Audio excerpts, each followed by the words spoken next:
নমস্কার। বাংলা গল্পঘরের সমস্ত শ্রোতা বন্ধুদের স্বাগত জানিয়ে আজকের গল্প পাঠ শুরু করতে চলেছি। আজ আপনাদের যে গল্পটি পাঠ করে শোনাতে চলেছি আশা করি খুব ভালো লাগবে। তাহলে প্রথম থেকে শেষ পর্যন্ত শুনতে থাকুন। শুরু করছি আজকের গল্প পাঠ। আশাপূর্ণা দেবীর লেখা মুশকিল আসান। কার্তিকের প্রথমেই হারানবাবু মাফলার বাহির করিয়াছেন। হইলে কি হয়, মনের শান্তি নাই ভদ্রলোকের। দু চার জায়গায় যেন পোকায় কাটিয়াছে বলিয়া মনে হয় না। হারানবাবুর দৃষ্টি ক্ষীণ হইতে পারে, তাই বলিয়া এত বড় একটা শোচনীয় ক্ষতির বিষয় দেখিতে ভুল করিবেন না। দেখিয়াছেন বই কি, ঠিকই দেখিয়াছেন। বুনুনির মাঝে মাঝে সূক্ষ্ম কয়েকটি ছিদ্র। জানালার মুখে আলোয় ধরিয়া সকরুণ দৃষ্টিতে কীটদোষ্ট স্থানগুলি পরীক্ষা করিতে থাকেন হারানবাবু। আবার একটা কিনিতে হবে হয়তো। এই ডামাডোলের বাজারে ঠিক এমনটি না হোক, যেমন তেমন একটা কিনিতেও কম পড়িবে না। যুদ্ধের ওজোর দেখাইয়া দোকানদারগুলো তো গলায় ছুরি বসাইতে চায়। পশম যাত্রা যে আবার অতি ছোট লোক কিনা, পড়শির ঘরে এতটুকু ছিদ্র দেখিয়াছে কি বাড়াইতে শুরু করিয়াছে।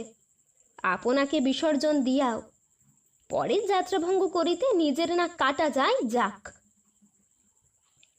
এই দুটি চারটি ছিদ্রই যে অদূর ভবিষ্যতের অসংখ্য ছিদ্রের অগ্রদূত, সে অভিজ্ঞতা হারানবাবুর আছে।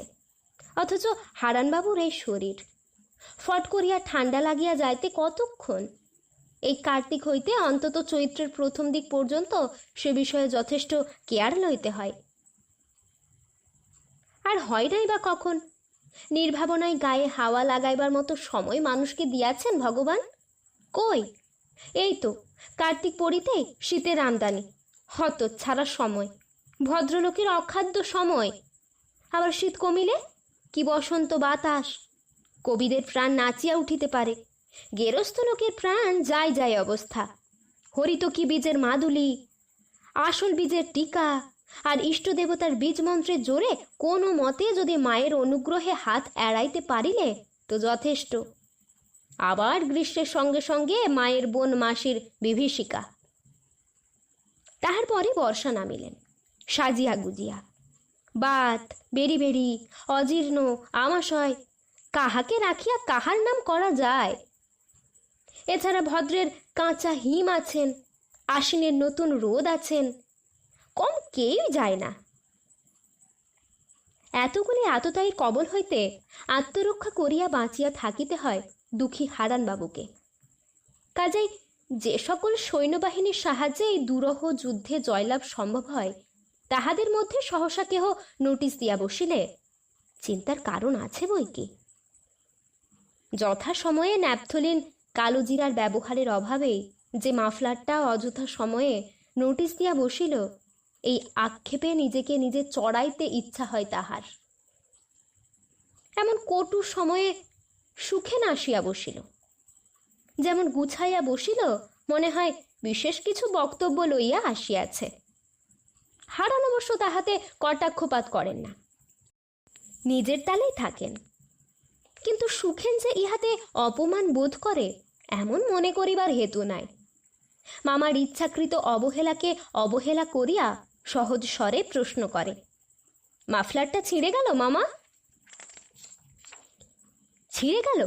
কে বলেছে ছিঁড়ে গেল? সকালবেলা এমন সুখবরটি দিলে কে শুনি? হারান খেঁকাইয়া ওঠেন, কেউ না, এমনি মনে হলো বুঝি ছিঁড়ে গেছে। পশমের ঘর গুনছিলে বুঝি?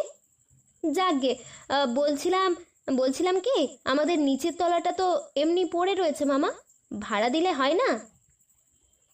বক্তব্য এক নিঃশ্বাসে বলিয়া লইতে হয়। ভনিতা হারানবাবুর অপছন্দ, অসহ্যই একরকম। ভাড়া দিতে হবে? কেন, কিসের জন্যে? ভাত জুটছে না? ঘর ভাড়া দিয়ে খেতে হবে? পরিষ্কার ব্রেন। অপরের জীব নাড়ার সঙ্গে সঙ্গেই ব্রেনের কাজ শুরু হয়, কাজেই উত্তর পাইতে বিলম্ব হয় না, কোনো সময়ই না। সুখে না আধখানা জীব দাঁতের বাহিরে আনিয়া ফেলে, খেপেছেন মামা, টাকার জন্যে ভাড়া? হায় রে, বলছি আজকাল বাজার খারাপ, চোর ছ্যাঁচোরদের উপদ্রবটা শুনছি সাংঘাতিক বেড়ে গেছে। অতগুলো ঘর বেওয়ারিশ পড়ে থাকে, কে কখন আড্ডা গাড়ে। এই তো সেদিন ওদের নীরেনের সাইকেলখানায় চুরি হয়ে গেল বৈঠকখানা থেকে। চুরি গেল? কবে গেল? এই যে খানিক আগে দেখলাম ইয়ার ছোকরা চলেছেন ডানা উড়িয়ে সাইকেলের ঘাড়ে চেপে। যাচ্ছিল নাকি? কথাটা সুখেন তাচ্ছিল্যে সুরে উড়াইয়া দেয়। বলে, যাকগে মরুকগে, যার যা খুশি করুক। আমার বলার উদ্দেশ্য, অতগুলো ঘর হরিঘোষের গোয়াল হয়ে পড়ে থাকে, বছরে একদিনও ঝাঁট পড়ে কিনা সন্দেহ। কেবল নারায়ণের তাসের আড্ডার ঘটা। তুমি তো কিছু বলবে না, আমাকে কেন মানবে বলো? আমি একটা বাইরের লোক, বই তো নয়। বুদ্ধিমান সুখেন মামার হৃদয় দিঘির গভীর জলে ছিপ ফেলে।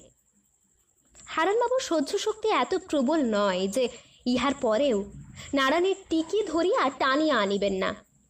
সগর্জনে বলেন, এই নারায়ণ, নারায়ণে, এই উল্লুক। উল্লুক হন্তদন্তভাবে ছুটিয়া আসে। এই শুয়ার, তাস খেলিস কেন রে? ঘর ঝাঁট দিস না কেন? দাদাবাবুর কথা শুনিসনি কেন? হ্যাঁ? নারায়ণের ব্রেন পরিষ্কার হইলেও হারানের মতো তত নয়। কাজে একবার এবং পরক্ষণে বাবুর ভাগিনে ওর মুখ পানে বিহ্বল দৃষ্টি ফেলে। জবাব দে রাস্কেল, খেলিস তাস? আগে আর খেলবো না। খেলবি না? তোর ঘাড় খেলবে। খেলবি, 100 বার খেলবি, সিঁড়ির তলায় খেলবি। তাই খেলবো বলিয়া নারায়ণ প্রস্থানোদ্যত হয়। চলে যাচ্ছিস যে? তোর মুখ দেখতে ডাকলাম? যা, নিচের তলাটা সমস্ত ধুয়ে ফেলগে যা। যা শিগগির। অমনি চলে যাচ্ছিস? বলি, ধুবি কি দিয়ে? হ্যাঁ, স্টুপিড। ঝাড়ু দিয়ে। আবার কি দিয়ে? ঝাড়ু দিয়ে? তোমার গুষ্টির মাথা দিয়ে। ঝাড়ু এক গাছা আনো দিকিনি, তোমায় ছেড়ে দি। ব্যাটা শয়তান। শয়তান শয়তান বলবেন না বাবু।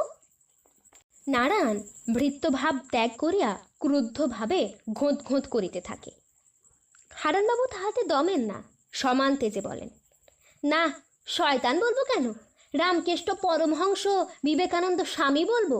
যা, ব্লিচিং পাউডার ঘষে ধুয়ে দিকে যা। ও পাউডার ফাউডার দিতে পারবো না বাবু, হাত ছেঁদা হয়ে যায়। হাত ছেঁদা হয়ে যাবে বটে? নবাব খাঞ্জা খা, তোমার খুলিতে ছেঁদা করব আমি। কেন? ফিনাইল নেই বাড়িতে?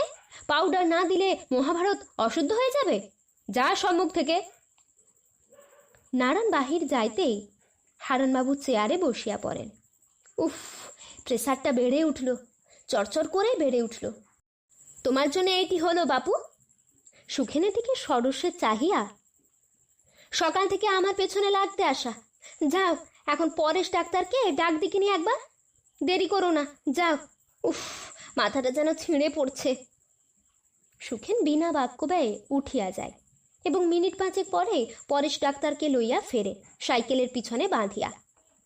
হারানবাবু মিতব্যয়ী বটে, তাই বলিয়া ডাক্তারের ফি ফাঁকি তিনি দেন না, পড়শি হইলেও না। বেগারের রুগীর বেলায় ডাক্তারের চিকিৎসা শাস্ত্র ভুলিয়া যায়, এই ধারণা হারানবাবুর বদ্ধমূল। কাজেই হারানবাবুর ডাকে পরেশ ডাক্তার এক পায়ে চটি গলাইয়া ছুটিয়া আসিবেন, এটা কিছু বিচিত্র নয়।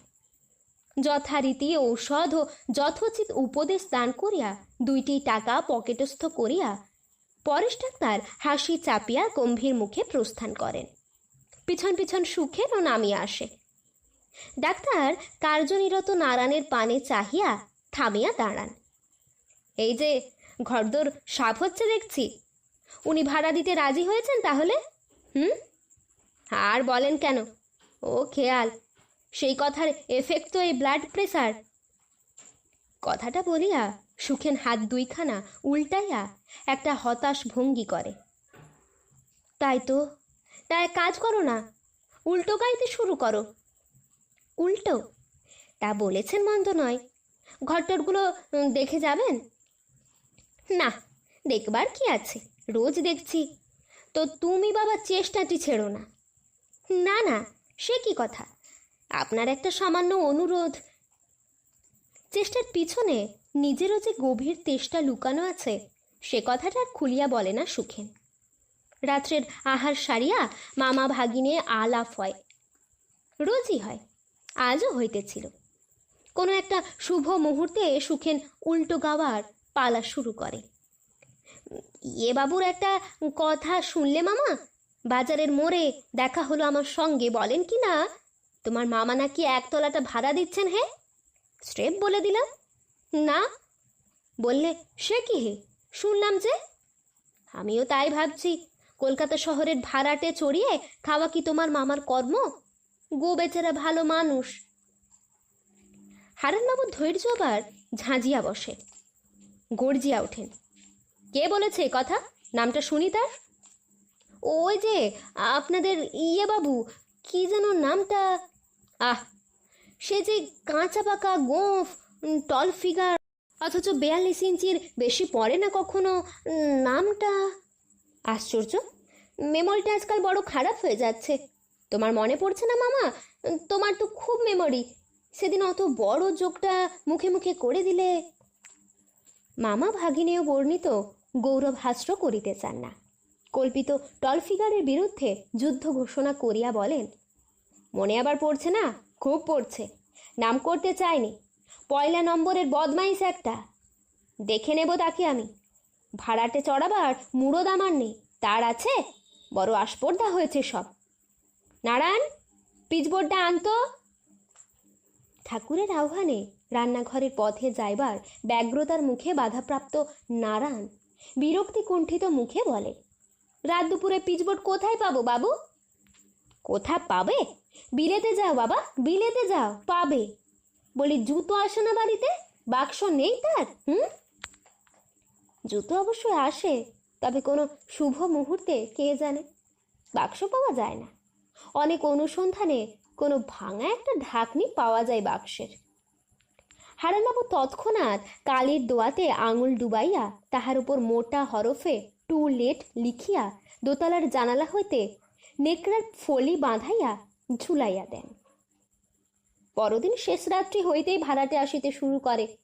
অনেক কৌশলে সেই বিরাট বাহিনীদের ঠেকাইয়া বা খেদাইয়া পরেশ ডাক্তারের ভগ্নিপতিকে আনিয়া প্রতিষ্ঠা করিতে সক্ষম হন সুখেন। সুখেন নিশ্চিন্ত হইয়া নিঃশ্বাস ফেলিয়া বাঁচে। এখন তাহার বুদ্ধি আর বরাত জোর।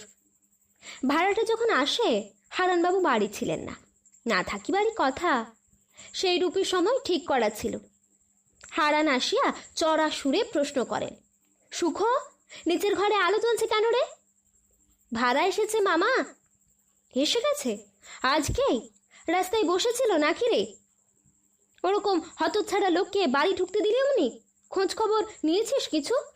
জিনিসপত্র এনেছে নাকি দুটো ফুটো বালতি নিয়ে এসে ঢুকলো আর তুই? আসতে মামা, ভদ্রলোক আমাদের ডাক্তারবাবুর ভগ্নিপতি। 6 মাসের এগ্রিমেন্ট করেছেন, 1 মাসের ভাড়া দিয়েছেন আগাম। এই যে। পকেট হাতড়াইয়া 4খানা আস্ত নোট বাহির করিয়া দেন সুখেন। ডাক্তারবাবুর ভগ্নিপতিও অগ্রিম ভাড়া। উভয় শব্দ হারানবাবুর টেম্পারটাকে কতকটা নামিয়ে আনেন। কি জানি, বাড়িখানা এখন আস্ত থাকলে হয়। শয়তান শয়তান 1 ডজন ছেলে এনেছে তো। পাবে কোথা? কর্তা গিন্নি, বাচ্চা একটা ছেলে আর একটা বুঝি মেয়ে। মেয়ে? তা কত বড় মেয়ে? তা বেশ বড়ই হবে বোধ হয়। কেউ তো লক্ষ্য করেছে। ভাড়া দিলে? রসিদ দিলাম, আর চুকে গেল। চুকে গেল বললেই চুকে গেল? বাড়িতে এসে আড্ডা গাড়বে, বলি বিনুনি ঝোলানো, সিঁদুর পড়া, সেটুকু দেখতে পারোনি? বিনুনি ঝোলানো মেয়েদের সম্বন্ধে হারানবাবুর আতঙ্ক ও অভিমত সুখেনের অজ্ঞাত নয়। উড়াইয়া দিবার ভঙ্গিতে মুখ বাঁকাইয়া বলে, কে জানে, সিঁদুর পড়ায় মনে হলো যেন। বিনুনি কই, দেখলাম না তো। মামা অপেক্ষাকৃত নিশ্চিন্ত চিত্তে নিজের কাজে যান। বিনুনি ঝোলানো মেয়ে দেখিলে মামার হৃদকম্প হয়, গায়ে জ্বর আসে। পরদিন সকালে মামা শালপাতার ঠোঙায় 2খানি বেলের মোরব্বার কাছে লইয়া পাতিলেবুর রস গুলিয়া চা পান করিতেছেন। মনটা ঈষৎ হৃষ্ট, প্রেশারটা যেন কম। সুখেন ব্লেড ছানাইতেছে। সহসা নির্মেঘে আকাশে বজ্রাপাতের মতো নিচের তলায় হারমোনিয়াম বাজিয়া উঠিল, সঙ্গে সঙ্গে নারী কণ্ঠের গান। হারানবাবু চমকিয়া ওঠেন। চা চলকিয়া পড়ে, সুখ, তবে যে বললি সিঁদুর পড়া। সুখেন চমকায় না, সহজভাবে বলে, কেন, কি হলো? এ যে গান গায়। গান? ও, গাইছে বুঝি? মনে হয় গানটা যেন আগে কানে ঢোকে নাই তাহার। গান? ও, মানেটা কি হলো সুখেন বাবু? বলছি গাইছে গাগে না, গাইবে, গান গাইবে? আমার বাড়িতে গান? দুপুরের ডাকাতি? সুখ, এ নির্ঘাত বিনুনির কাজ হতে পারে। আশ্চর্য কি? সুখেন ব্লেড রাখিয়া গালে সাবান ঘষে, নির্বিকারভাবে ঘষিতে থাকে। হারানবাবু সুখেনের ঔদাসীনে মর্মাহত হন।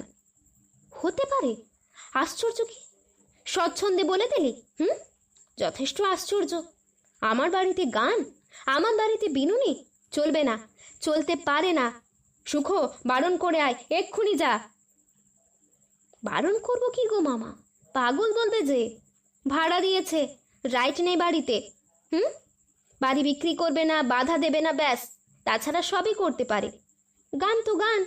শিরিশবাবুর ভাড়াটে নাচের স্কুল খুলেছে বাড়িতে, জানো? খুলেছে? তবে যাও, তোমার আদরের ভাড়াটেকে ডেকে আনো, আমার টাকের ওপর নৃত্য করুক এসে। আর্তনা তখন হাহাকারে পরিণত হইয়াছে। আবার গান। সুখ, এ সহ্য করব না আমি। হারানবাবুও প্রায় আর্তনাদ করিয়া ওঠেন। ভদ্রলোকের মেয়ে চাই মানে কি চাই, কাকে চায়? এসব ভালো কথা নয়। সুখ, যাও শিগগির, বলো গে আমার মামার ব্লাড প্রেসার। হারানবাবুর মোরব্বা দুইখানি লইয়া রসগোল্লা বোধে নিংড়াইতে থাকেন। সুখেন এখন সন্তর্পণে গালে খুর চালাইতেছে। গানের ভাষা স্পষ্ট ভাসিয়া আসিতেছে, কণ্ঠ তীক্ষ্ণ। সুখ, দাড়ি রাখ, আগে যা, বলগে মামার গান শোনা বারণ, ডাক্তারের বারণ। মোরব্বা পিষ্ট হইয়া হারানবাবুর আঙুলের ফাঁকে ফাঁকে বাহির হইয়া আসে। মামা, ওটা রসগোল্লা নয়, ও তো ডাক্তারের ভাগ্নি। তাই অ্যালাউ করবে পরেশ? সুখ, আমার প্রেশারটা বেড়ে উঠল, দে একবার সে হতভাগাকেই কল দে। ডাক্তারবাবু দেশে গেছেন কাল, দেখি এদেরই বলে দেখি কি হয়। কামাইবার বহুবিধ সরঞ্জামগুলি ধীরে সুস্থে গুছাইয়া তুলিল। ওল্টানো চুলের ওপর সাবধানে হাত বুলাইতে বুলাইতে সুখের নিচে নামাইয়া আসে। ডাক্তার নাই শুনিয়া হারানবাবু হতাশভাবে মোরব্বা মাখা হাত চাটিতে থাকেন। বলা বাহুল্য, নিচের কর্তা বাজারে গিয়াছেন, গিন্নি রান্নাঘরে। মরিবার ফুসরত নাই তার। মেয়েটি আসিয়া দরজা খুলিয়া দেয়। সিঁড়ির তলার যে দরজাটা ভাড়াটের আব্রু রক্ষা করিতে বন্ধ করা ছিল, সেটা। সিঁদুর সিঁথিতে নাই, কপালে আছে। লুটোর ঘুঁটির মতো প্রকাণ্ড একটি, কানপাশার সাইজ ক্যারাম ঘুঁটির কাছাকাছি। লম্বা একহারা অজন্তা স্টাইলের মেয়ে, পিঠে বিনুনি ঝোলানো, ট্যাসেল সমেত গজখানেকের কম নয়। সুখেন আগাইয়া আসিয়া হাসি মুখে চাপা গলায় বলে, খুব গান হচ্ছিল যে। বিনুনি ও সহাস্যে উত্তর দেয়, কেন, বারণ করেছেন নাকি? তাই কি হয়, পাগল, খুব অভ্যাস করবে। তোমার স্টকে এরকম গান আর কত আছে? কত চান? বেশি দরকার নেই, একটাতেই অনেকটা গিয়েছে। তা ডাক্তারবাবু কবে আসবেন? রবিবারে নাকি বলেছিলেন না? ওই শুক্র শনি রবি ওতেই হবে, হরদম তুমি চালিয়ে যাও। আমার বুঝি লজ্জা করে না? লজ্জা, প্রাণের দায়ের কাছে আবার লজ্জা, তাছাড়া মাস্টারের টাক্স।